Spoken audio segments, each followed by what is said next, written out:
Good morning, good afternoon, or evening, friends, depending where you are. Where I am, it's 1 p.m. Pacific Daylight Time. I'm Emily Windsor Craig, and this is History Reset, brought to you each Saturday or Sunday by People's Internet Radio, whom I and others sponsor to bring valuable information to the public. Valuable information that corporate hierarchies refuse to divulge. This program is a public service, but you're welcome to please donate to People's Internet Radio to keep the truth coming at you and without commercial adverts. Today our topic is the adoption of evil by empires beginning at Babylon, and I refer you to the treatise by Bishop Alexander Hislop that he wrote in 1858, The Two Babylons, how imperial ethics saturated the church and the state. All right, and so today it's going to be a slideshow.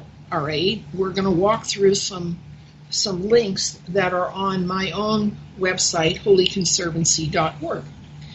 And the first one is the short course on the Mosaic Law, what modern Israel isn't living up to. All right, and this, a lot of people don't realize it. But the Mosaic Law is the precedent for common laws of the land that even now are being held up as a good example of do no harm and justice and fairness, okay? And so this is my particular summary of the laws, and let's, I'll go past all the worship stuff. That's not what I'm here to look at. But I'm here to look at the creation of a community, all right? To mark, assemble, to live the law, to record, verbalize, express, and support your community.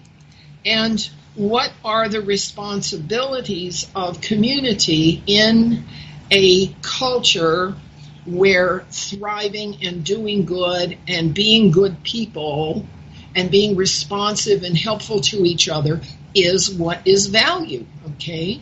And some of the topics, some of the categories of topics are to carry responsibility, permit no harm, be sufficient, role model, exercise mercy, endow charity, grant loans, take pledges, chasten people when they do wrong, work and labor, slave for the cause, and sanctify, which means to make the community safe, all right? And as far as children are concerned, you teach your children the ethics of your community, all right?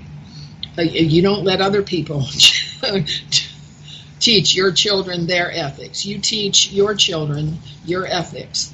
As far as communicable diseases, you keep your community clean, all right?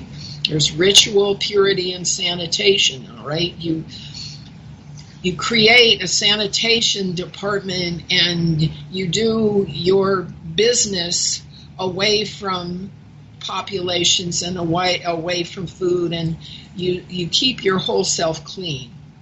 You do not cheat outsiders, all right? You treat outsiders the same way as you treat your own people, except if they don't behave properly, you throw them out, you expel them, all right? You don't mistreat animals. You don't allow cruelty. You do not exploit and exhaust the land. You have dietary laws so that the people aren't eating junk, okay? You have good behavior for marriage, divorce, and family. Do not abuse relationships, all right? And there are times and work and times for rest. Everybody's expected to carry their own weight, all right? So they have holidays. All right, that's the civil aspect of governance that we have been told and taught all this time, but that for some century or so now, let me get this next one up. For some century now, we haven't been getting what we told we were entitled to. And in the case of In the case of the nation of Israel, which claims to be following the Mosaic Law, let's look at today's population of Israelis on the image called Israel.png, your next picture. I just found this a few days ago, all right? It points out that secular Israelis, Muslim Israelis, Druze and Christians make up about 59% of the Israel population. And I know from personal experience that secular Jews consider religion to be the opiate of the people, and so they have no reason to take the laws, the Mosaic laws, seriously, all right? And so there are 41% religious Jews in Israel, and of those, there's a segment that utilize the Talmud and not just the Torah. And the Talmud brings in the teachings of Babylon, the teachings of the empire, the teachings of the two-headed eagle. What's the two-headed eagle? All right, let's look at the two-headed eagle, double-eagle.png. The countries that have a two-headed eagle on their flag are countries from the East. They are countries that were part of the Ottoman Empire and the Tartarian Empire and part of the Masonic empire of occult teachings. And in their metaphysics, okay, the eagle it faces two ways. It faces to the right, toward the light, and faces to the left, toward the darkness. And I asked a soldier one time, because I noticed that the U.S. Army has its flag and its eagle is only looking to the left. And I wondered, wow, why is the Army's flag only looking to the left? And he said to me, because what we do is war. What we do is secret. We are part of the dark side, all right? So the countries that have a two-headed eagle value and live by and behave according to both the light looking to the right and the dark looking to the left. And that's very different from the Mosaic Law. The Mosaic Law is only looking toward the truth and toward the right to get a good outcome, to thrive the people, so that everybody in the community is decent and truth-telling. See where I'm going with this? So next, let's look at the picture called iatrogenics, all right?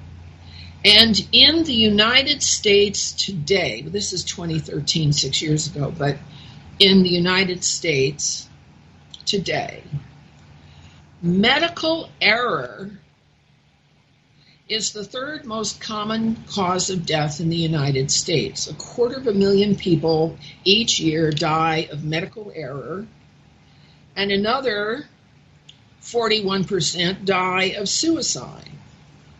That proved to me that whoever is leading and running the United States of America is operating from the two-headed eagle, because basically medical error and mistakes being fatal are a cost to our society, which shouldn't occur if the medical profession is operating from the paradigm of Hippocrates, which was to say, do no harm.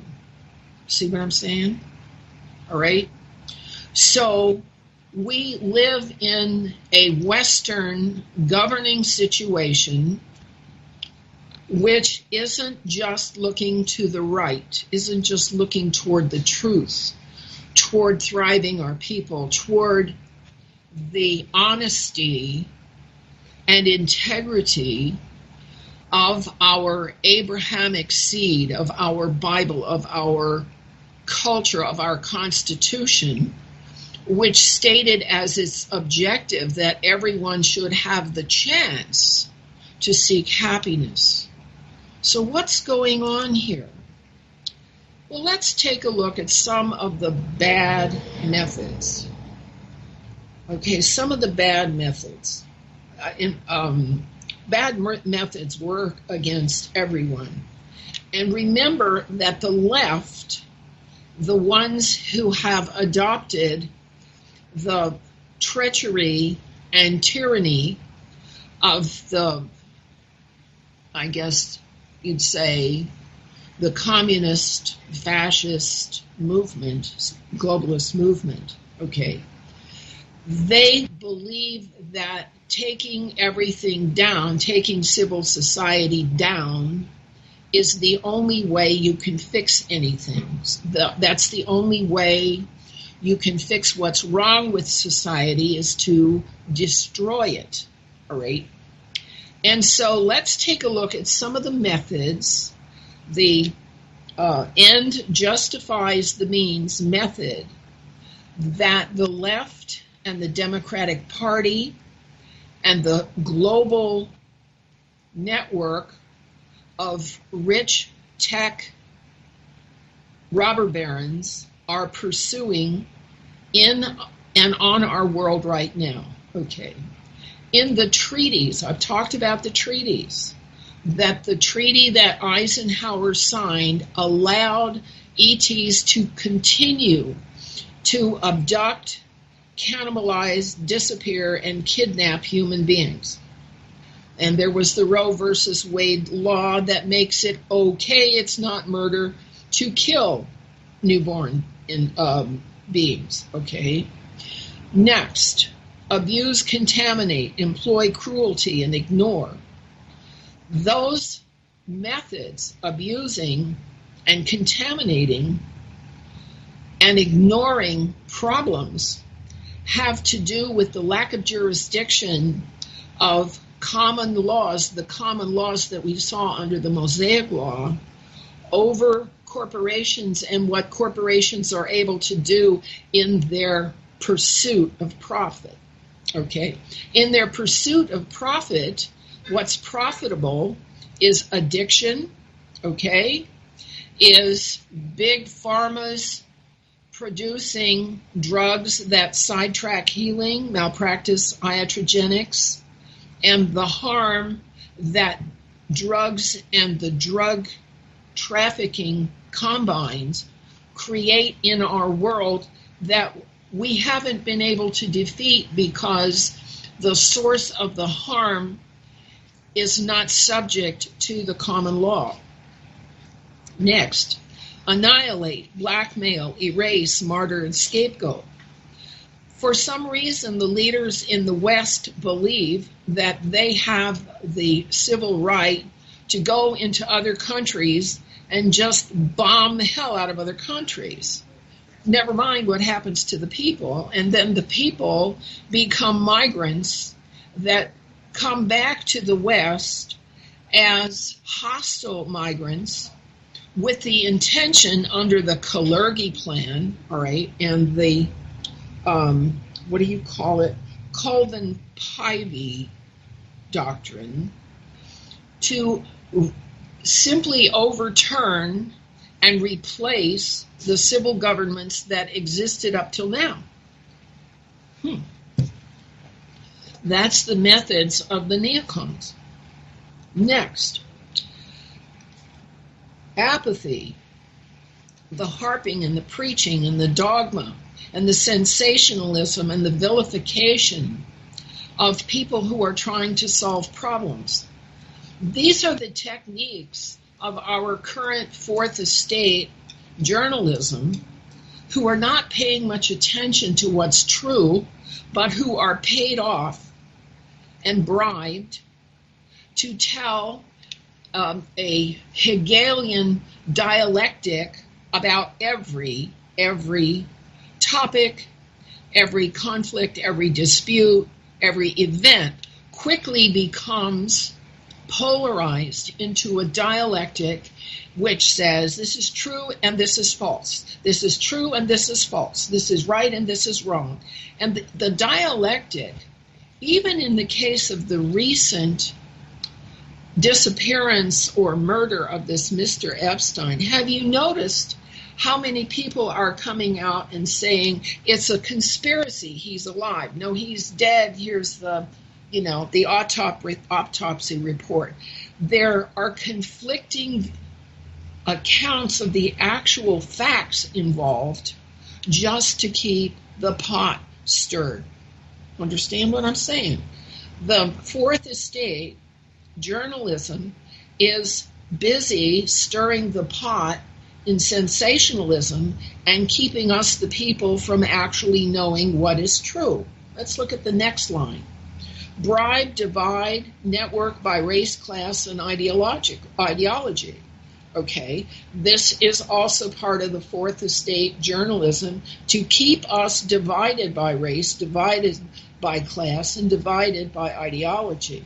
All right, on the more personal level, down on the street, between the protesters and law enforcement, we see a lot of bullying, deception, divisions, and doctrines and dogmas to mind rape and fool people into their either belief that they are safe or belief that they are somehow in danger, okay? So the codification and the collusion and the conspiracies and the secreting of information has become perfectly legal in law. It's become perfectly legal in law to lie in news reports and lie in court cases, all right? At the level of academia, contradictions and dogma shout down the people who believe they know what is true. Contradictions and dogma dominates and allows perspectives to sell out to one interest or another. Contradictions and dogma are what our churches utilize as the programming techniques to get people to believe or not believe in a intelligent, reasonable creator God, all right? And so the movement of high tech, the high tech robber barons, okay, are rich, very wealthy men, thanks to the gaming of Wall Street, and they work to deplatform and silence the journalists who tell what's true. All right? They divide by age, divide by culture, divide by gender, divide by race.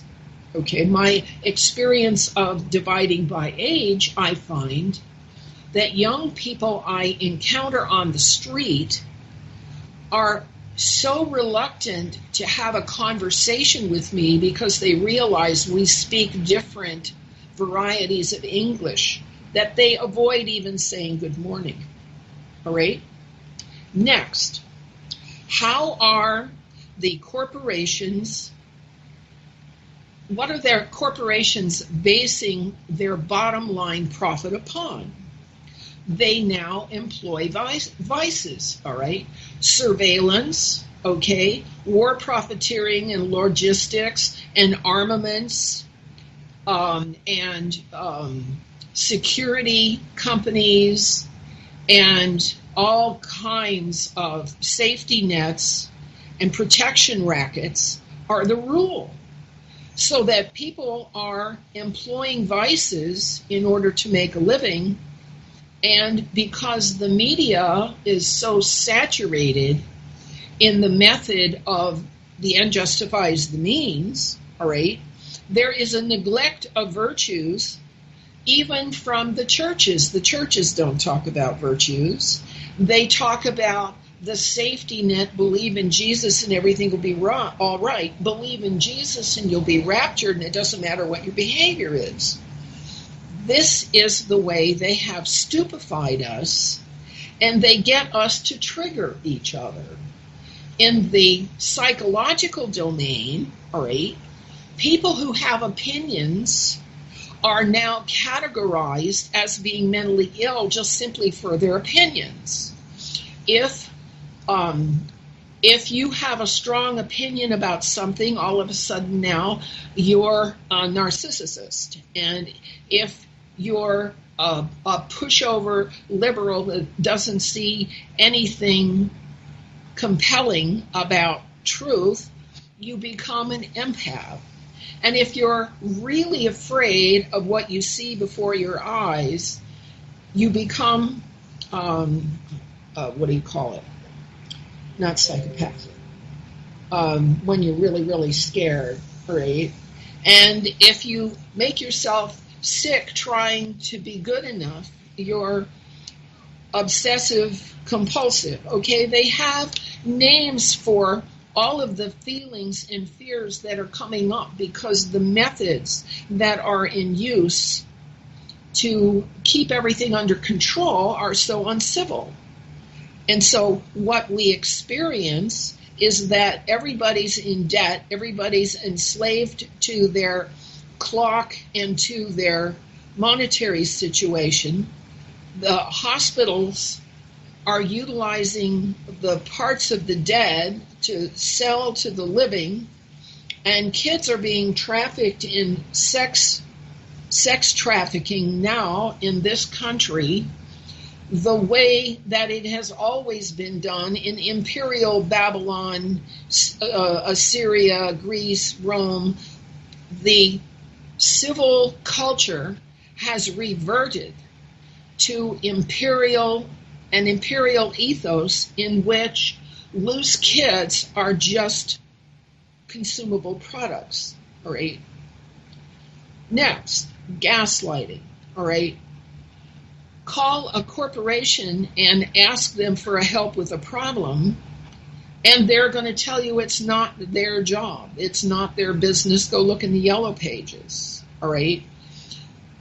Online, Nazism, N-O-T-S-E-E-I-S-M, is used to censor politically incorrect, politically unpopular views. And the political correctness is rationalized every which way but Saturday, okay? All of the mistakes and the bad effects of bad governance get rationalized and buried under charges that are trivial, okay? In the meantime, a recession is now being threatened. The bankruptcies continue. There are more empty houses than there are homeless people, and the ones who are homeless are isolated and they're rendered vulnerable and sick, all right? Next, the gaming that's going on to promote insurance schemes, lotteries, and protection rackets, all right? The jails and prisons are now profit centers for private investors, all right? And proxy wars are promoted to garner resources for corporations, never mind the populations who live with the resources, and never mind the integrity of the corporations that want to go gobble up someone else's rare minerals or diamonds or something. See what I'm saying? Advertising. Bad methods. They promote consumption and duplication. Their waste and pollution propagates and collects, and there's nobody to clean it up. Next, children. Because parents are all working, children get mind raped, physically raped, and terrorized because most of them are latchkey kids. Some children are stalked. Some kids are committing suicide. Some kids are targeted. I was targeted as a child.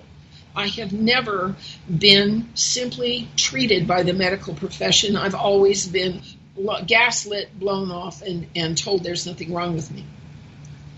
Then there's the financial markets, in which stock market and venture capital gaming stages our economy for us so that only certain people garner advantages and get rich. They also stage the bank failures to keep the working people poor, to keep the hostile migrants flowing over the border, and to keep the terror events on a schedule. You see, bad methods work against everyone, particularly when bad methods become legal or too difficult to prosecute under common law. I also notice that the bad methods include in this whole Hegelian dialectic picture the propagation and encouragement of hatred.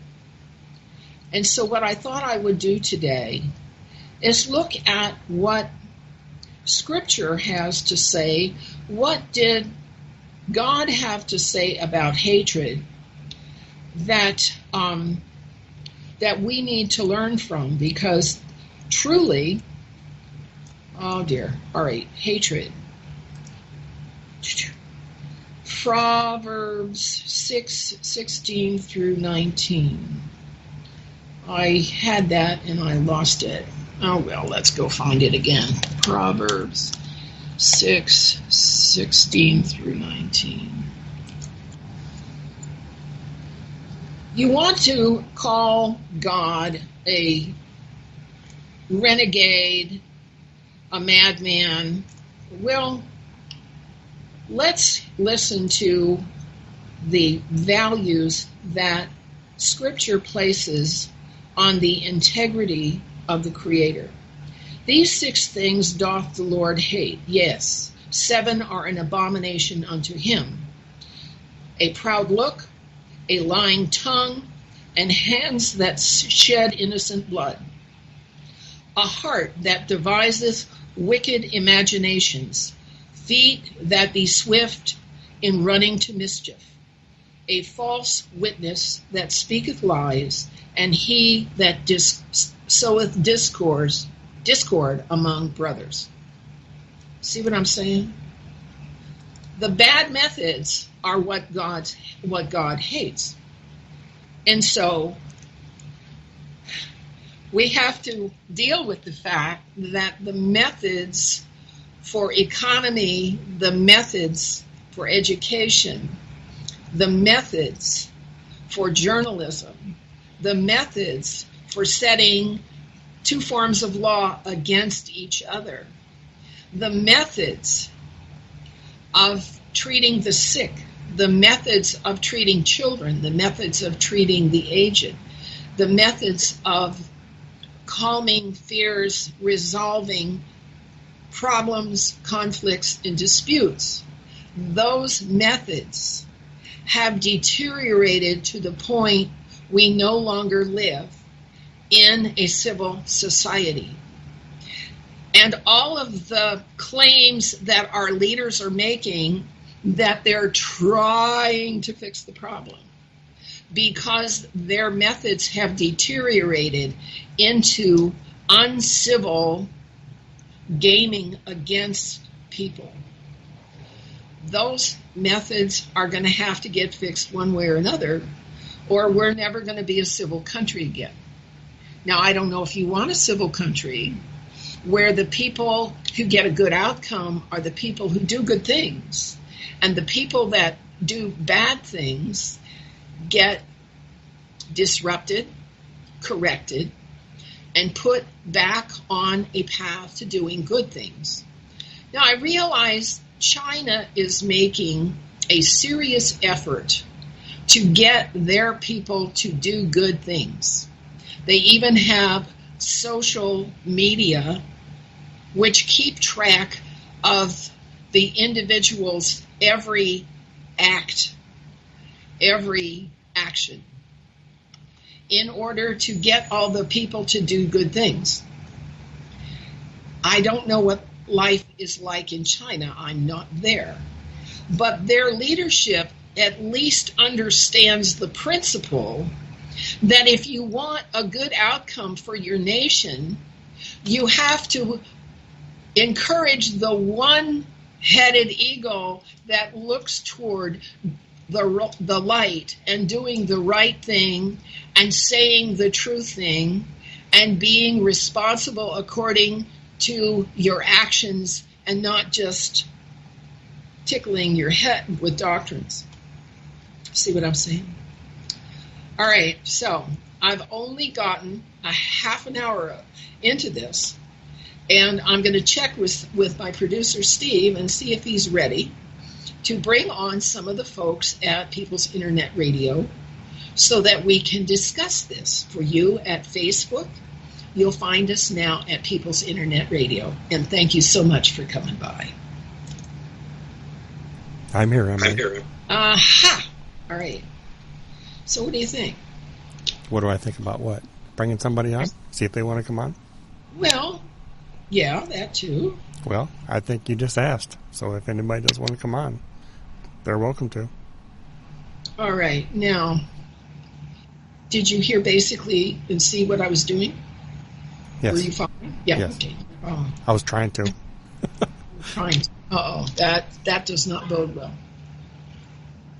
That says I wasn't clear. No, that's not necessarily true. Oh, really? Not necessarily true. All right. Oh, he doesn't use Facebook. Do you have a link to her YouTube? All right, let's start helping these folks out a little bit. But yeah, this is for Ray. All right. He said he missed the beginning. All right, there you go. There's the YouTube. And that video is processing for those people who want to follow along with the graphics. Now, were the graphics helpful? I'm hoping that the graphics have been helpful. All the graphics are up on Facebook. Okay. And I sent them to you also, Steve. So did anybody get to see them? Well, I think maybe they need to be placed into the chat room also. Okay, I can do that. Probably be best, yeah. All right, I'll do that right now.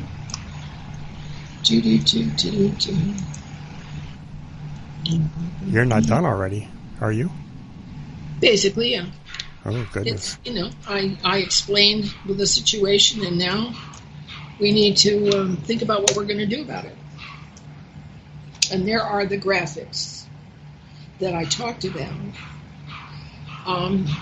The Holy Conservancy 2728, that is a summary of the 613 mitzvot that Jewish people consider to be the whole law. I went through the first 5 books of the Bible, Genesis, Exodus, Deuteronomy, Numbers, and so on. And I pulled out all of the directives, and I stuck it in one file, and then I went to work on editing it. So I put everything alike together and everything different apart, and I came out with only 254 legal principles, not 613. And it's probably 613 because they've separated the positive from the negative, okay? Whereas I put the positive and the negative on the same topic in the same place. All right. And if you look at the Mosaic Law, if you look at the substance of it, it's a quid pro quo system. Mosaic Law, do you mean natural law or Canaan law? Yeah, natural law. That's right, natural law. What you do is what you get back. What you reap is what you sow is what you reap. What goes around comes around. Okay. Karmic law. Yeah. A system in which nobody is seeking any advantage over anybody else. Well, we're all peers here. Yeah. That's a very, very what's the word I'm looking for? That's a fantastic idea, But that's the way it was set up initially. yes, initially, but then somebody that has too much of an ego decided to change things. All right, now the Brehon legal system of the Irish, going back 1,000 years, was basically Celtic and basically followed the same format. But the problem was they were people who did everything by narrative, by verbalization. They didn't write it down. Right. And so that's why the Roman Empire came through with all their written records and just trampled Brehon law, even though the Brehon law was natural law, it was common law. Well, it got trampled because it wasn't written down. Not so much their records, but their thuggish troops too. They're soldiers. Right, exactly. All right. And so what I found when I looked at the population profile of Israel, that only about a third of Israelis, by their point of view, by their identity, take the Holy Law seriously. And that, of course, explains why Israel is Zionist. Because all of the secular people and the globalists who live there make up 59% of the population, and the religious part are just totally overwhelmed. They're outvoted. So Israel is not Jewish. And that's the tragedy of it, that they want to be Jewish, they call themselves Jewish, but they don't act Jewish. Well, yeah, I mean, the fact is that they are Ashkenazi and they're also Khazarian. Right, and those are cynical and secular cultures coming from the Ottoman Empire. Okay. So what does that make them then? The Ottoman, and you know the whole Tartaria and mud flood conspiracy going on right now? I've heard of them. I've heard of some of them, yes. All right. In 1812 and again in 1847, there was a natural disaster, an actual apocalypse, an actual Armageddon, in which large segments of Europe and North America were inundated with mud and huge population losses occurred. So bad that no history at all was written for about 20 years. And this is why we have so little history that's written in the 1850s. And what we have for the 1860s, a lot of the pictures of the so-called Civil War in the United States are pictures of mud flood damage, and other pictures are staged. And so the story we get about the Civil War is not supported by the photographic evidence of what happened during the Civil War. During that period of time, between 1812 and 1847, the entire nation of Tartaria, which was in all the maps to that point, which went from Moscow to the Pacific Ocean, that country just disappeared. It was gone, right? And that basically formed the substance of the Ottoman Empire because it included large Muslim and Oriental populations who already subscribed to the double-headed eagle way of governing, in which they accept evil as a natural part of life. Okay, they accept slavery, they accept protection rackets, they accept the degradation of women who are sexually loose. They have a two-caste system. You're in or you're out. And what happens to you depends entirely on your position in that culture. That culture was eradicated in 1847. How? I don't know. But what came back from it was the robber barons and the industrial revolution of the late 1800s, which again were a form of slavery and exploitation. You see, we've been trying to get rid of these empires for a long time. Genesis 3:15 in the Bible says, I will put enmity between you and the woman, between your seed and her seed. He will bruise you in the head, and you will bruise him in the heel. The seed of the serpent is that empire with the double-headed eagle. And we're still fighting to try to get rid of the double-headed eagle, the government, the New World Order, in which slavery, child sex trafficking, body parts marketing, Yes, we've been debt dealing. slavery are all acceptable. We've been dealing with this for 6,000 years now. And we're still dealing with it, except now the people are so flummoxed and so confused and so mind raped. Well, I don't think it's flummoxed, confused, and mind raped. I think it's more of willful ignorance and complacency and acquiescence. Well, they're trying to protect themselves Yes. by staying stuck, Yes, but and that's not a good way. might as well go ahead and repeat it again. If anyone would like to come on, just send a message somewhere through chat or through Skype or something like that. So Yeah.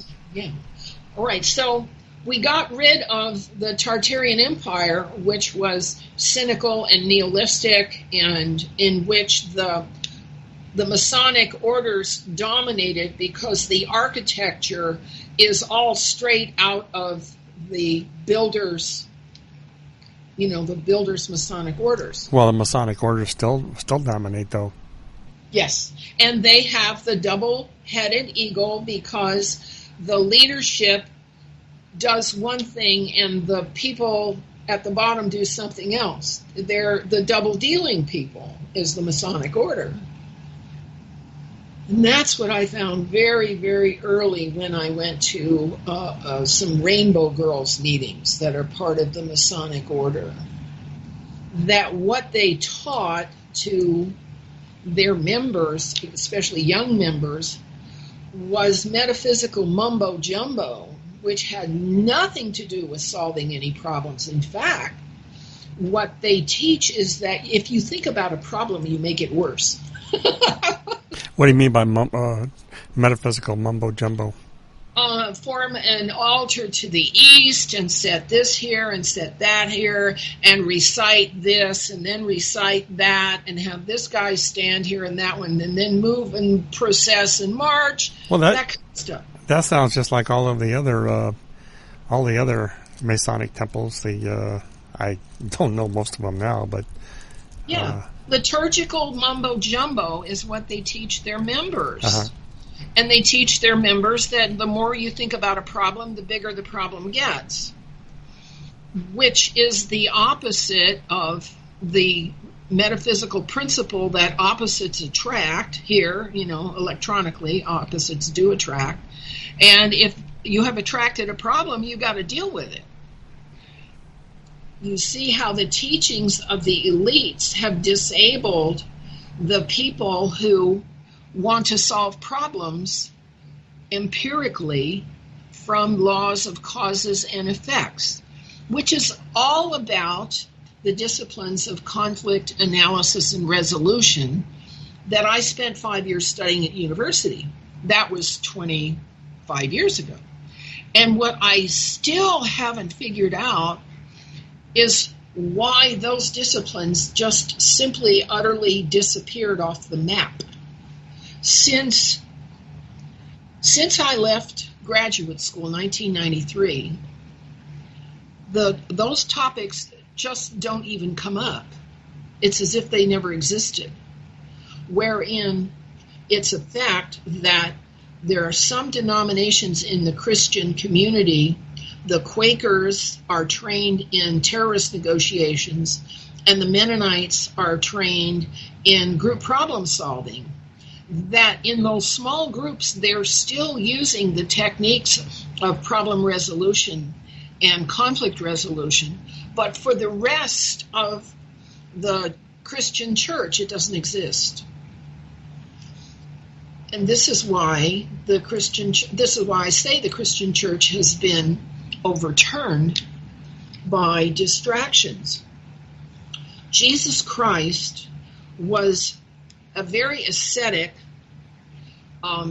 completely devoted to personal relationships kind of person who pulled together Christian communities. He organized Christian communities and taught people how to identify what was true and how to get themselves into a pilgrim's path of devotion. Sure, he was a threat.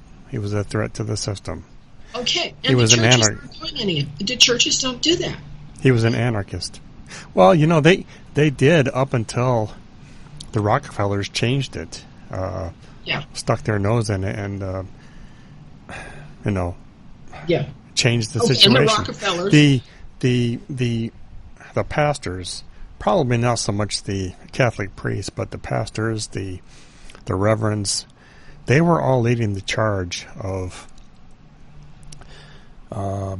holding government accountable, and the system had to change that somehow. Right. They would have been the first people to lead the marches down to somebody's office and drag them out of their office and tar and feather them. Right. Well, something happened wherein the elites took the bad side. Now they got wise. Well, they've always had the bad side. They've always had the bad side, though. Yeah. I published a book, Domain Against Order, Prison Planet Earth, that talks about a crash at Roswell that was never narrated or discussed until now. And it's when, in the 1200s, an Anunnaki ship blew a domain ship out of the sky, and about 2,000 domain souls were left here on this world. Domain? What do you mean by domain? That's right. Nobody knows what the domain is. So I looked into what the domain is. I read deeply into the transcriptions.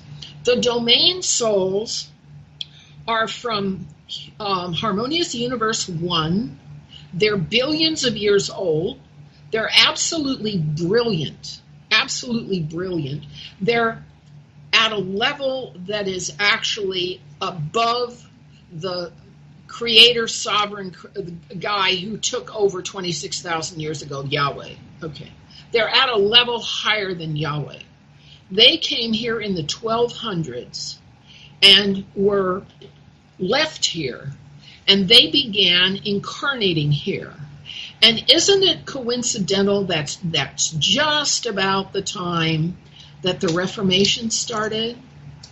That Leonardo da Vinci and Michelangelo and these brilliant minds, Roger Bacon, and these brilliant minds ignited on this world and began playing with human existence in order, like you would play with a child would play with a toy. Those 2,000 domain souls have become the high-tech geniuses and billionaires. They have become the arcane and abstract philosophers and the mathematicians and the musicians. Well, why would somebody that would be that much far superior have zero empathy for anything? Because they're only concerned about themselves. They crashed here. They just simply want to have a good time. Why should they have any concern for all of these inferiors all around them, these humans, these stupid humans? Why should they have any concern for them? Why can't they just be like King Louis XIV? Yeah. Absolutely brilliant. Did I ever tell you a story about some people that have come forward? Some of the elite people, or that have been to parties. Actually, there's people that's been to parties and they've told the story that the elite banking system the elite bankers, the elite people are just flabbergasted. They're gobsmacked with hilarity why everybody isn't doing the same thing that they're doing. Just cannot believe why everybody isn't screwing everybody else like they are. Bingo. And that's what happens when 2,000 souls at a completely different level of consciousness crash onto a world that's trying to develop itself ethically. You see what I'm saying? Those 2,000 playing with their human existence and laughing at us all. Yeah, I've seen the video. At the very, very core of the problem we have here, that leadership utilizes almost completely negative, harmful methods, while at the same time it claims to want to help and solve problems.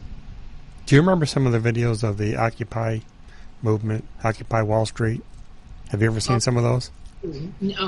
I didn't see anything memorable. Well, I did. I remember some of the videos. I didn't really watch a lot of them, but some of the ones I did see, the people were down on the sidewalks, and they were in the middle of the streets. They were protesting. They were carrying their signs. They were doing their protest things. And up on some of the balconies of some of the buildings, second, third, fourth, and all the floors above, there were people in these Wall Street buildings that were out on the balconies. They were having champagne, having little parties, just watching all the protesters and laughing it up, just yucking it up. I saw that picture. They think that we are just beneath their contempt. Yes. Yeah. What I'm finding out about my path is that I was on that ship and I was one of them, but I had a different origin than they did. I was part of the technical, technicians on that ship, and so I'm not at their level. There's one Wall Streeter. I don't remember what his name now. His name is escaping me, but he said in an interview one time, if you're a Wall Street trader or somebody that does that kind of stuff, and you don't have at least a half a dozen lawsuits against you, you're not worth a crap in Wall Street. You're not doing your job. Oh dear. Wow. I know his first name is Max, but I can't remember his last name. I have a family member on Wall Street, and I don't get to see him very often, but his intellect is just light years. Lori's got a question for you. Yeah, Lori. 2,000 souls somewhere. 2,000 souls. Are they still here? Yes, they're still here, and they are the ones running Wall Street, the legal system, the medical system, the research system, the academia. These 2,000 brilliant souls. The banking system. Yeah, that are totally beyond anything, anybody in the Adam and Eve category. All right, they are running the show here. Well, I've got something interesting to propose to you. I've had this idea. Unless you want to take a break right now, we are coming up on the hour. Okay, whenever you want. Okay, you're the producer. You do it your way. I just bring content here. You just direct. I guess I can put this forward and then we can discuss it for a minute or two, and then take a break and come back and discuss it some more. Okay, cool. I've had this idea that somehow the elite controllers and the people that are in control, I've heard the statistic that 8,500 people control the planet, control all of the governments, all of the corporations, and all of the banking systems. Yeah. 8,500 people. Yeah. But I've also had this idea that somehow they've had their conscience, their consciousness deleted or their empathy deleted. Yeah, well, maybe they just never had any. Well, okay, there we go. Then we can get into that afterwards if you want. Yeah, let's get into that. What does it take to exhibit and behave as in a way that is empathetic? Because that's the solution to our problem of returning our society to a human level. It's not at a human level now, it's at a mechanistic, bureaucratic, it's gaming everywhere. And how do we come back from that? Yeah. And you can we can also get into the 2,000 souls that you mentioned earlier. We can get into that some more. I've got the book here, and so I'll read part of the narrative, part of the transcriptions themselves, so you actually get the history of what happened in the 1200s, because nobody knows this. Yeah. I was absolutely shocked out of my mind when I found this. Okay. All right. Well, we'll see you, in about 5 minutes? About 4.5, yeah. Okay, good. I'll get a glass of water. See you in a little bit. Okay. I need to take a nature break, so be right back, everyone. Okay. Okay, Steve. Well, the idea that we had 2,000 ETs arrive here who were very, very progressed and have lost their memories and who just simply seek their own advantage is borne out by this transcript. And I'm going to read a couple pages of it to bring people up to date, up to speed on what this ET was like. Ariel explained that Isbis, and that's what she calls herself, have been around since before the beginning of the universe. The reason they are called immortal is because a spirit is not born and cannot die, but exists in a personally postulated perception of is will be. She was careful to explain that every spirit is not the same. Each is completely unique in identity, power, awareness, and ability.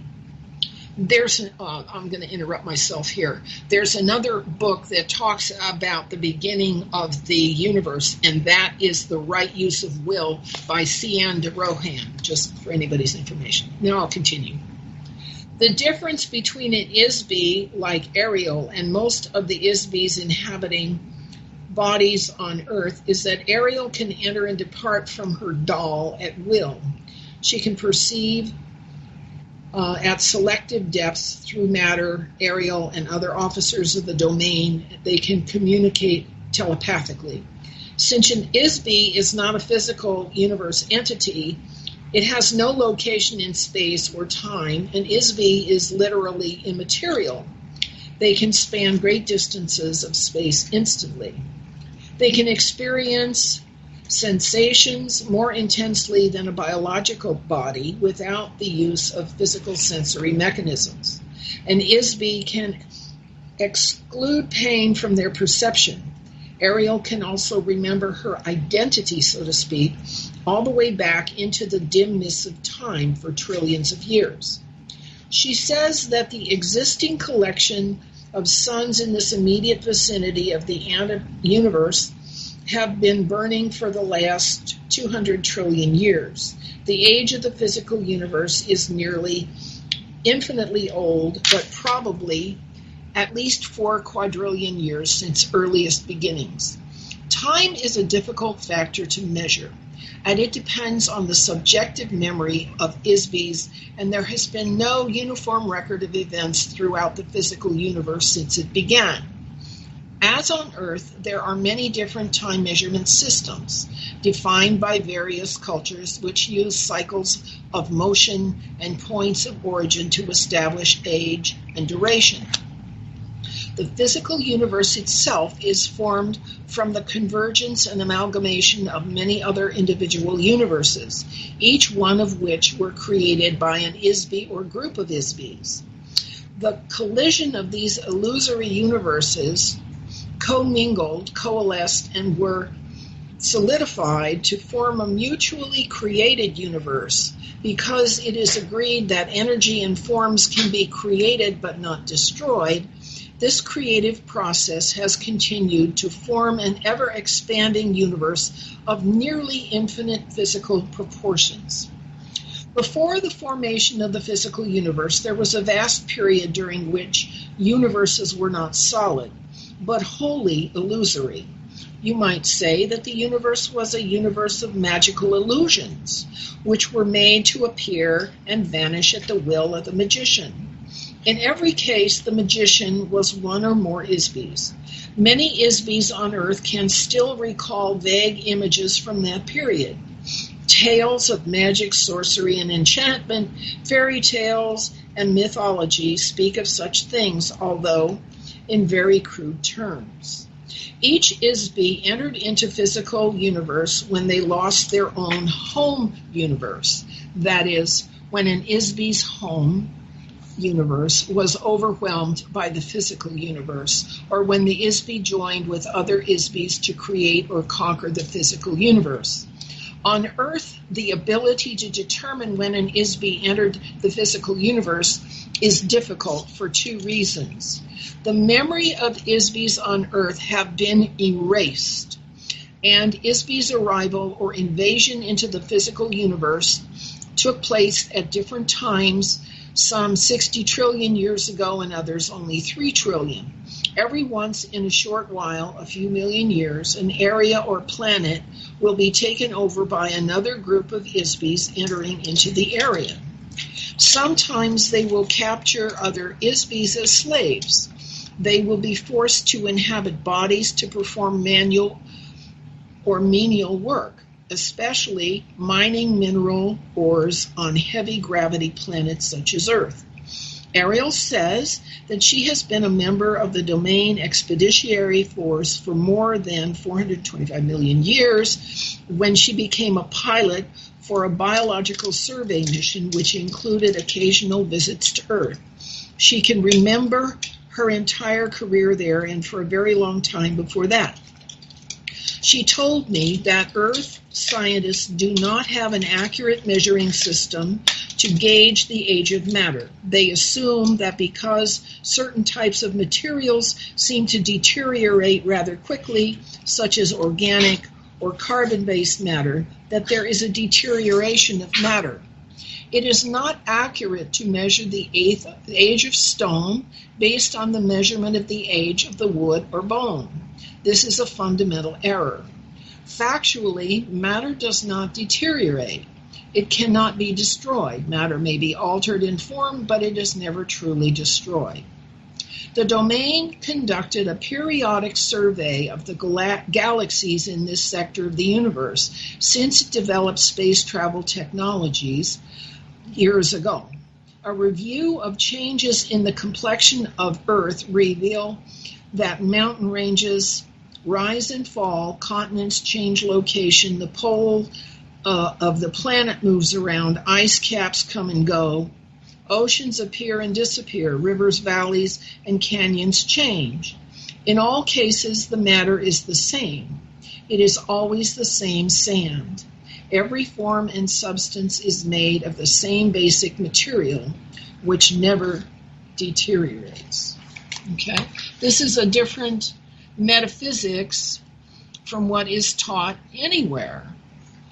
And, okay, that's interesting, but he goes on to describe the history of coming here and being repeatedly, the soul repeatedly dying and being put through the process of memory erasure. You know that when the metaphysician says, when you die, you go to the light? You always go to the light when you die? Going to the light is where your memories get scrubbed. So it's not a good idea to go to the light. That's the one thing I learned about this. So anyway, this little book, it's only a couple hundred pages, and it's written in a magazine format. It's not difficult. Gives you a different view of the ET presence than we've had up till now. The ET presence has always been these ugly Alpha Draconi who are going to eat us, or these little 3 or 4 foot guys who are homely as a mud fence, or tall whites. And then we have the records of the Anunnaki who were 10 or 12 feet tall. Okay, we never were informed that our planet has been invaded and conquered by a couple thousand souls who are fundamentally creative, who have no particular ethic, who just come here and because their memories are wiped every time they pass from a body, they don't have a memory of an ethic in which their purpose was to pursue the good of the world. You see, they're morally neutral.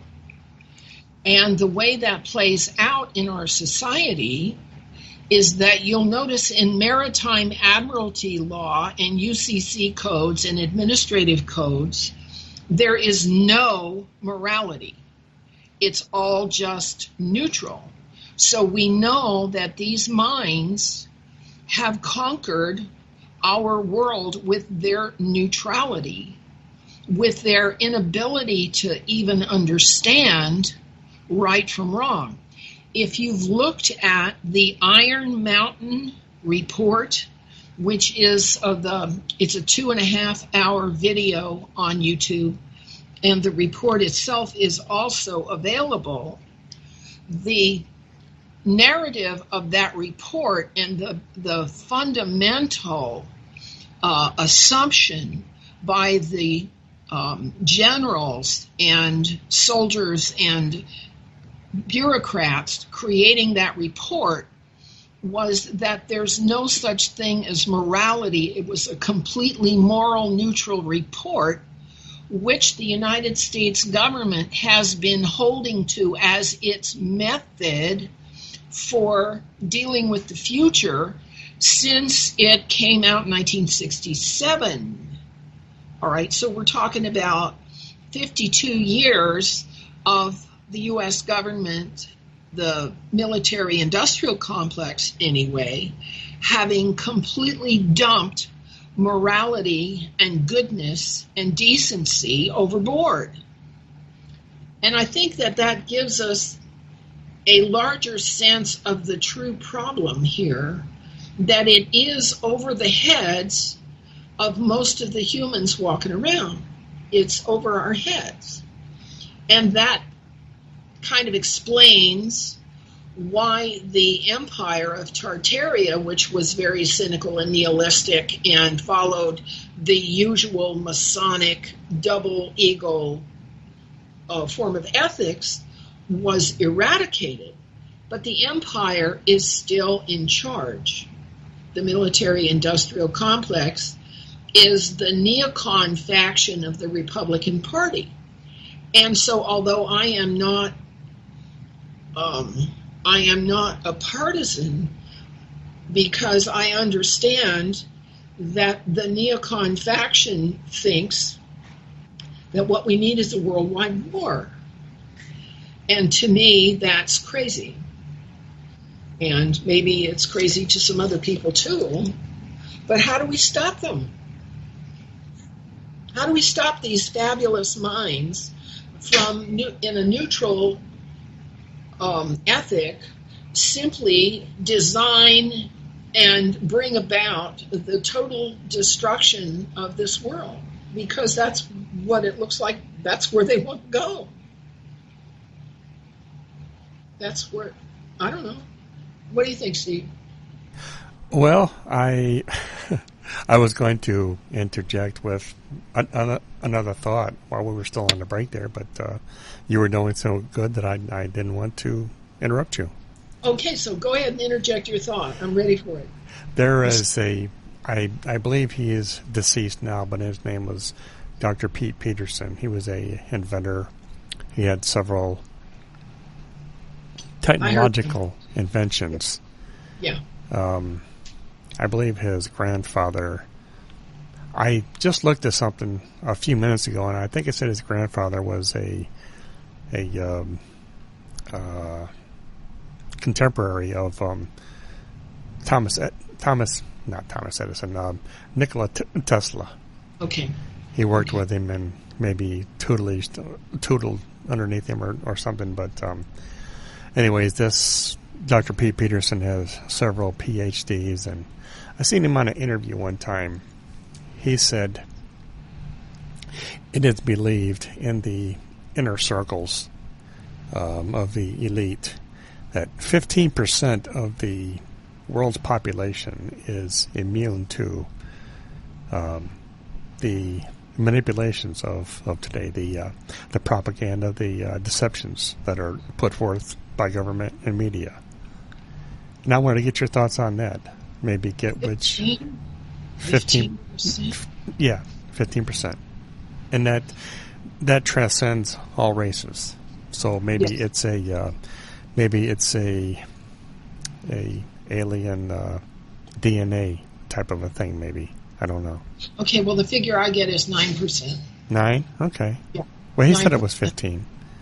Yeah. Maybe there's. And if there is another reset, and the way these brilliant, cynical minds have a lock on authority, there really needs to be another reset to get them out of power, because we, the mere mortals, we, the mere humans, do not have the tools to take those brilliant minds out of power. Well, we do have the tools.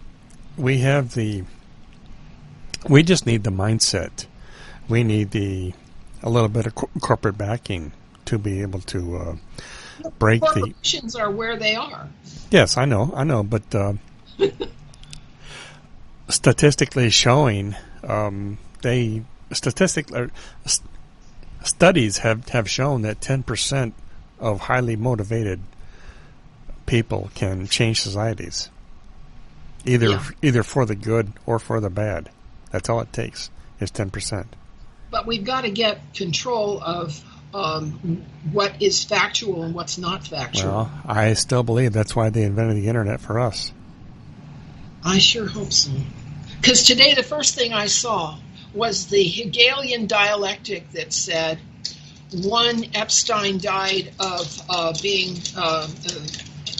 hanged, and two, he's still alive and he's somewhere else. Uh-huh. The Hegelian dialectic between yes, it's a fact, and no, it's not a fact. Yes, the world is a spinning ball. No, the world is not a spinning ball. It's right. pizza. Yes, okay, we went to the moon. No, we didn't go to the moon. Yes, and it just goes on and on and on. And if you happen to be a person who's in the working world trying to cope and bring up your children and make a living and take care of your parents, yes, all of these Hegelian dialectics will just drive you crazy. Well, have you ever heard of the military term called full spectrum dominance? Exactly. I mean, that's the same thing. And how many people have the time or the inclination to begin to sort through it? Yes. It's a total bombardment. That's what that term means. Full spectrum dominance. They are bombarding us at every single degree of the 360 degrees of the spectrum.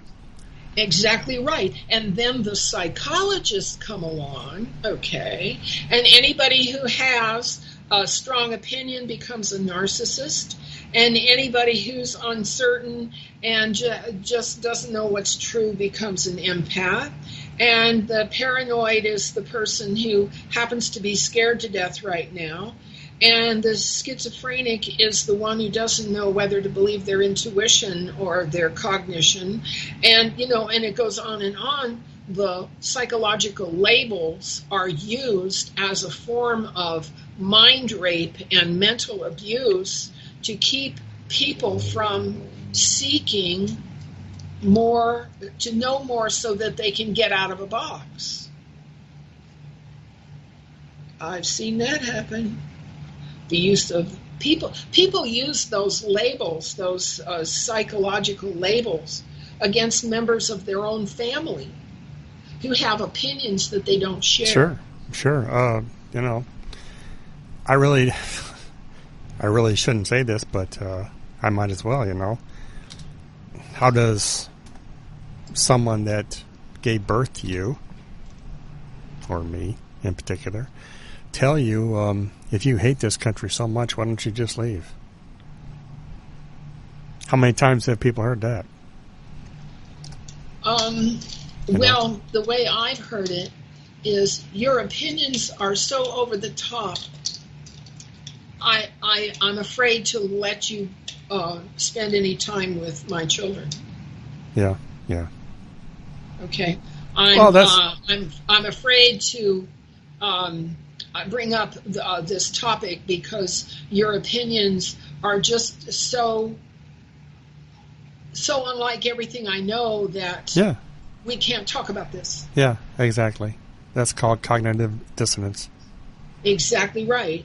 And I have 5 kids with whom it's very, very difficult to carry on any kind of conversation because they know I have strong opinions. And it's very easy and convenient for them to refer to me as a narcissist because I dare have strong opinions that are strange to them. My opinions are, based on my experience, are strange to them. You're just a crazy old woman, right? Just a crazy old woman. That's right. And it becomes a matter of personal grieving that I have no access to my own family. And they have satisfied themselves with the official government records. Do you know what this reminds me of? One particular movie, I can express this the image for a lot of the viewers or a lot of the listeners. Have you ever seen the movie called They Live? Yeah, it's right. It's a cult classic. Yes, and so's the Invasion of the Body Snatchers, which was very much along the same lines. It was really scary because you didn't know. That's right. You didn't know who was going to be sucked in next. The very, very first scene in They Live is where the star of the movie, Roddy Piper, is walking down a street in this town or city or whatever it is, and he's just walking and he comes upon some people. He comes upon an older black man, probably in his 60s or whatever, but this black man in the show is blind. And he's up on, the proverbial soapbox. He's up on a crate and he's trying to tell people about what is happening in the world. And the people are giggling and laughing and talking about him and calling him names and pointing their finger and laughing at him. That is the proverbial characterization of what you and I are doing. We are up on our soapbox and we're getting laughed at and giggled at. Yeah, exactly true. And only by events either showing that we are correct or incorrect, the outcome will either vindicate us or leave us in their judgments. Yeah, right. It's only by the outcome that we retrieve our good name or not. Yes. As far as I can see, maybe I'm incorrect in my assumptions, but people, for the most part, are not immortal. Not usually. Not usually. I think allegedly there are conspiracies out there that say that there are some immortals on Earth right now, but that remains to be seen. This agenda that has been brought forth by the elites for over 6,000 years now, they're not going to live to see it either, unless there are immortals that do exist. So it's not the fact that David Rockefeller, at the age of 101 when he died, he wanted to see the final agenda, and it didn't happen through his lifetime, unless they faked his death and he is still alive. I don't know. A lot of these others, like George Bush Sr., he died. Zbigniew Brzezinski, he died too. And unless Brzezinski's death was faked, and unless George Bush Sr.'s death was faked. And then there's Kissinger. And then there's Kissinger, yeah, one of the most evil men that's ever walked the face of the earth. And the people around him keep lauding and heaping honors upon him. Yes, and that there are some countries that he can never go back to again because he has already been indicted and tried as a war criminal, and he can never go back there. And George Bush Jr., he can't go back to some countries either because he's already been indicted and tried and convicted of war crimes. Okay, but his intellect is not. He's not known for his intellect. George Bush. Maybe Jr.? He's known for his stupidity. George Bush Jr. Yeah, I don't think he was all the dingbat that a lot of people made him out to be. I don't know. I don't know either. So we have a problem with brilliance in leadership that is malformed. Well, there's malintent. There's brilliance in evil too. Yeah, and that isn't something that the Bible ever talked about. The Bible didn't talk about these brilliant ETs coming here and taking everything under control and making an effective apocalypse, an effective Armageddon, so that empire would be gone for once and all time, forever. There have been several apocalypses and attempts to take out the seed of the serpent, which is empire, and up until now they have not succeeded. We are still fighting that battle, and there's probably going to be more apocalypses, still trying to get the warmongers and the war profiteers and the slavers and the those guys out of here, but they're not they're like cockroaches. They're very difficult to eradicate. Cockroaches are smart, and they're difficult to eradicate. And these brilliant ISB minds coming from the domain, who only came here just to have a good time and are only focused on and engaged with their own selves and their own gaming, these guys are hard to get rid of in favor of other souls who are more egalitarian, who live with quid pro quo ethics. What goes around comes around. What you sow, you have you reap. I don't think that we're kind of prepared to topple the Rockefellers and the Zuckerbergs and the Gateses, because they say one thing and they do, their actions belie what they said. And the Wall Street gaming keeps them in power. I hate to say this, but only if Wall Street goes completely down, bankrupt, totally, will those guys be taken out of power. And that will leave the real humans subject to and victimized by their own lack of skill and self-sufficiency. I think really there's a good argument to be made for being a prepper. Sure there is. Sure there is.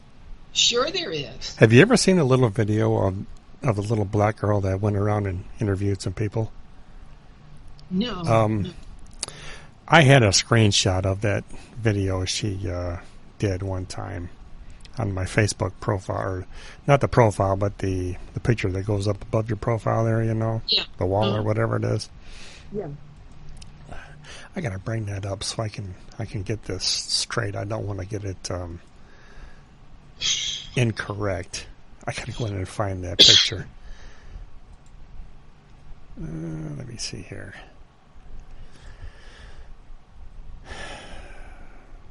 Albums, that's what I want. Profile pictures, that's what I want there. Or maybe it's not the profile. What's the other one? My photos. The timeline. Timeline. That's what I'm looking for. I can't even find my timeline. Doesn't even show up. Cover photos. That's what it is, isn't it? Yeah, cover photos. Yes. Right. I just got it here. I'll share it with you on Skype. The little black girl, she looks like she's about, 8, 9 maybe. She's got a microphone in her hand and somebody's filming her, and she goes up to this Wall Street guy and she says, "Today we are learning about Wall Street." And she asks this guy, "When the revolution comes, where will you hide?"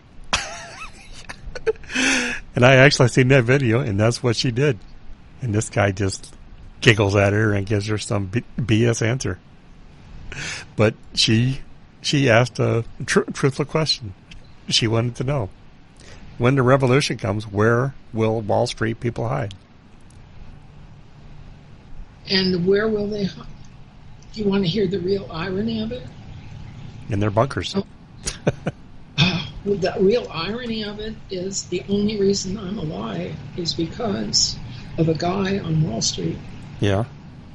He's been paying my way for many years.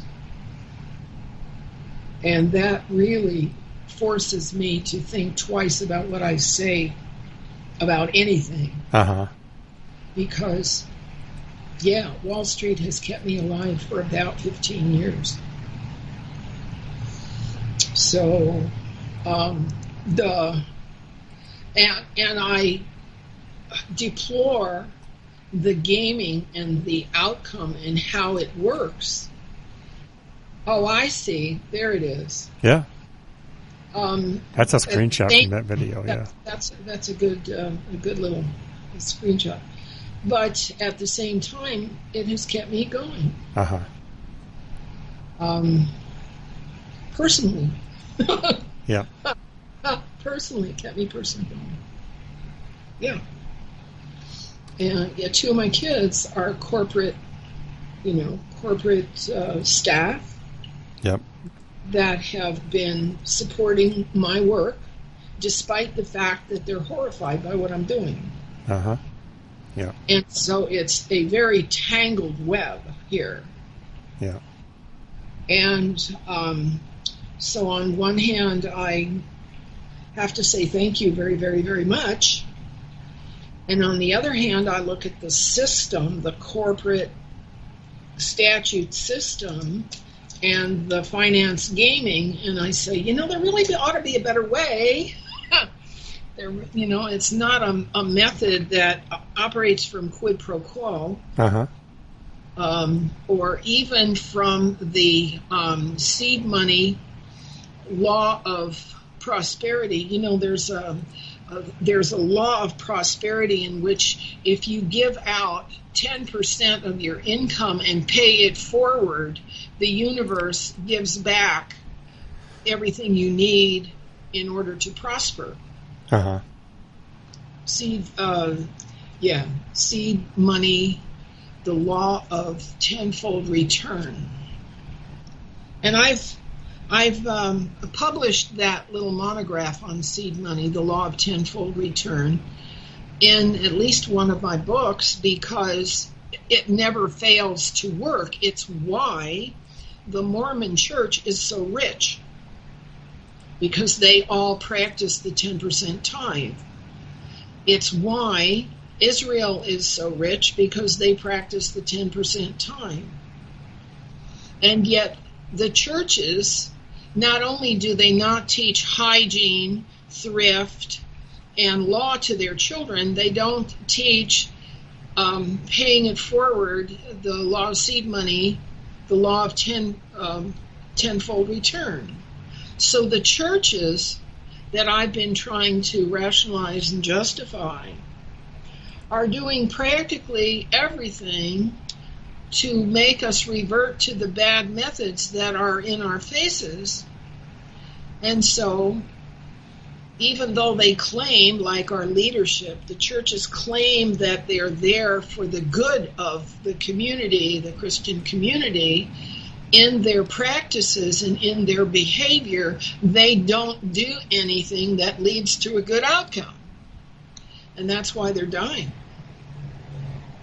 So that's where we are. This is August the 17th, 2019. And we've gone over our 90 minutes, Steve. Yes, we have, but you don't want to continue anymore? Or? Well, we've done our 90 minutes, and you're going to have Sherry to think about in a few minutes? No, we're doing something else besides that. You're doing something else besides that? Yeah. But I think 90 minutes is long enough to beat this dead horse. And now, hopefully, people will want to know the rest of the story of Domain against Order Prison Planet Earth and the ET who actually told the real story about ETs and how they have literally taken over our world, taken it over from us for their own use, for their own aggrandizement. This is not what we have heard from our government or from NASA or even from the Disclosure Project. You notice the Disclosure Project doesn't talk about this. Yeah. Nobody's talking about the ET superminds that have taken over the leadership of this world for their own pleasure. And that's why we have the robber barons back. We have the tech giants. Yeah. Do you know? Go ahead. Well, I was just thinking, you mentioned 1200 AD about this takeover or whatever. Some of the other, I was just thinking, some of these people in the past have claimed to have had extraterrestrial interventions for their insights. I think Nikola Tesla did. Yeah, of course. Da Vinci. And he's probably one of those crew. He's probably one of them. And Da Vinci, and I think. So's Einstein, and so's these brilliant minds. Da Vinci. Who were put through the light by the Anunnaki, and their memories stripped, so they don't know who they are, and they incarnate and they become human, and so they think that they're just a human who happens to be brilliant. They don't relate. Sure. They don't have the memory going back. Sure. That's what's dangerous, is that they don't have any memory going back to an accountability principle. They have this non-lawful, amoral point of view in which anything goes. Because they have no accountability principle in their metaphysics. Yeah. That's why they're so dangerous. And I think that's why we are where we are. With the number of corporations that have gone into transhumanism to actually mess with DNA and cross DNA, cross human with animals, and try to create super soldiers and affect the genetics of normal people to make them weak, to make men into women, to make little boys into little girls. Some of this is really toxic. And so I worry. I'm a grandma. I'm in my 70s. I'm, on the side of the 70s, pushing to 80. Yep. And I'm not seeing the movement of people becoming knowledgeable that's, sufficient to overturn these brilliant minds that came here. Yeah. What do we do? Even if 10% of normal humans catch on to the game that's going on here, how do we overcome 8,500 brilliant minds who are here just for themselves? Wow. Have you heard about the Senior Executive Service? 10% of the world's population is going to, well, depending on who's who's looking at the figures, the figure that they give out is 7.7 billion people. I don't think that's correct anymore. My sources tell me that the death rate has increased so much that population is no longer increasing, it is decreasing. Yeah, sure. Rapidly. In my little town here of Yuba City, California, the mortality rate is three times the national average. Yeah. Isn't that weird? I don't know why, but it is. And we're 20 miles from the last Paradise Fire. We haven't had any fires like that this year. I'm keeping my toes and fingers crossed. Yeah. Because we would be next. Yeah. Yeah.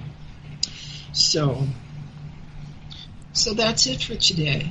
And next week, I don't want to talk about badness anymore. I want to talk about goodness, what we can do to align our own selves with preparedness, with quid pro quo ethics, with seed money, the laws of tenfold return, with health and stuff like that. Why don't we do that next week? We'll Okay. talk about goodness. Sure. Yeah, that's a good thing. And that'll give me a lot to work on for the whole week. Okay. To have a focus on no more complaining and bitching. It's time to get real about what our options are. Uh-huh.